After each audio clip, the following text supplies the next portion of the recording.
జిల్లాలో రైతులు ఎరువులు విత్తనాలు కొరతతో ఇబ్బందులు ఎదుర్కొంటున్నారని తక్షణం చర్యలు తీసుకోవాలని వైసీపీ జిల్లా అధ్యక్షుడు దాడిశెట్టి రాజా కోరారు. వైసీపీ పార్టీ రాష్ట్ర పిలుపులో భాగంగా దాడిశెట్టి రాజా సారథ్యంలో మాజీ ఎంపీ వంగ గీత, మాజీ ఎమ్మెల్యేలు ద్వారంపూడి చంద్రశేఖర్ రెడ్డి, మాజీ మంత్రి తోట నరసింహ తదితరులు పాల్గొని కాకినాడ కలెక్టర్ షాన్మోహన్ కు వినతిపత్రం అందించారు. ఈ సందర్భంగా రాజా మాట్లాడుతూ కూటమి ప్రభుత్వం ఎరువులు విత్తనాల సరఫరాలో విఫలమైందని ఆరోపించారు. రైతులకు నీటి కొరత నివారించి ఎరువులు విత్తనాలు సకాలంలో అందించాలని డిమాండ్ చేశారు.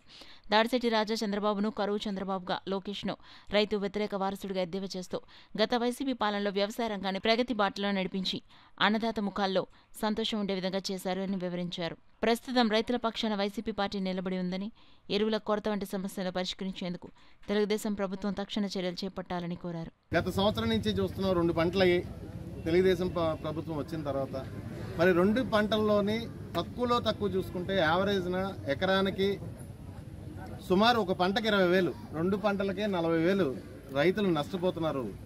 ముఖ్యంగా వరి రైతులు, వరి పండించే రైతులు. మరి మీరు ఎందుకు ఆదుకోవట్లేదు? మీ ప్రభుత్వం వచ్చిన తర్వాత ఒక బస్తాకి 40,000 నష్టపోయిన పరిస్థితి వరి రైతుల ఒక ఎకరానికి 40,000 నష్టపోయిన పరిస్థితులు వరి రైతుల విషయంలో చూసాం. అదేవిధంగా మరి రైతు భరోసా ఇస్తాను అని చెప్పేసి గత సంవత్సరం 20,000 రూపాయలు, 26,000 రూపాయలు అన్నారు. కానీ పోనీ 20,000 ఇస్తా అన్నారు, అది పూర్తిగా ఇవ్వడం మానేశారు. మరి ఈ సంవత్సరం 20,000, 2 కలిపి 40,000 నష్టపోయింది. ఎకరానికి 40,000 రైతులు నష్టపోయింది, ఎకరానికి 40,000, 80,000 రూపాయలు రైతు నష్టపోయి ఉంటే డైరెక్ట్గా ఇండైరెక్ట్గా మీరు కేంద్ర ప్రభుత్వం కలిసి 5,000 ప్లస్ 2,000 వేసాను అని చెప్పేసి రైతుల అకౌంట్లో అంటున్నారు. 7,000 రూపాయల సాయం వాళ్ళకి ఏమి సరిపోద్ది?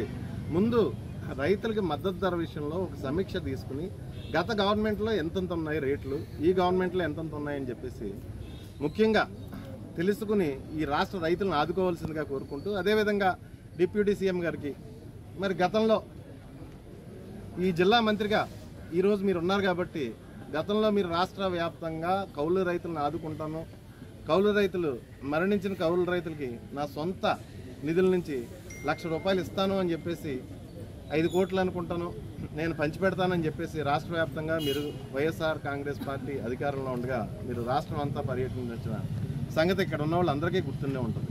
దయచేసి డిప్యూటీ సీఎం గారు ఈ జిల్లా మంత్రిగా మీరు ఈ జిల్లాలో రైతులు పక్షాన అంటే మీకు చేసే అవకాశం ఉంది. ఈరోజు మీరు అధికారంలో ఉన్నారు. గతంలో 1,00,000 రూపాయలు ఇచ్చారు. దాన్ని సమర్థవంతంగా ఈ రాష్ట్ర రైతాంగాన్ని పూర్తిగా మీరు చేసే అవకాశం ఉంది కాబట్టి ఆ రోజు అధికారంలో లేనప్పుడే నేను ఇచ్చానని చెప్పేసి మీరు గొప్పగా చెప్పుకున్నారు. కాబట్టి ఈ రాష్ట్ర రైతాంగాన్ని ఆదుకునే పరిస్థితి మీకు ఉంది. కాబట్టి ఈ రాష్ట్ర రైతాంగాన్ని ఆదుకోవాల్సిందిగా మీరు కూడా రివ్యూ తీసుకుని గతంలో ఏంటి పరిస్థితి, ఇప్పుడు ఏంటి పరిస్థితి ఒకసారి తెలుసుకుని దృష్టి పెట్టి రాష్ట్ర రైతాంగాన్ని ఆదుకోవాల్సిందిగా మిమ్మల్ని కూడా, ముఖ్యంగా ఈ జిల్లా రైతాంగాన్ని కూడా ఆదుకోవాల్సిందిగా మిమ్మల్ని నేను డిమాండ్ చేస్తున్నాను.